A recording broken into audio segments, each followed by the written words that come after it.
আগামী সংসদ নির্বাচন ও গণভোটকে সামনে রেখে সব ধরনের সাইবার নিরাপত্তা নিশ্চিত করতে জাতীয় সাইবার সুরক্ষা এজেন্সিকে নির্দেশ দিয়েছেন প্রধান উপদেষ্টা অধ্যাপক মোহাম্মদ ইউনূস।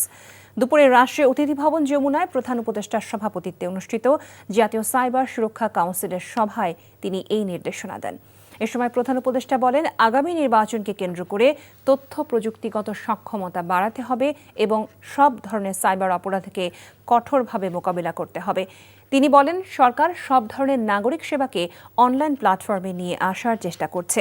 ইতিমধ্যেই অনেক সেবা দেশে ও বিদেশে অনলাইনে দেওয়া হচ্ছে।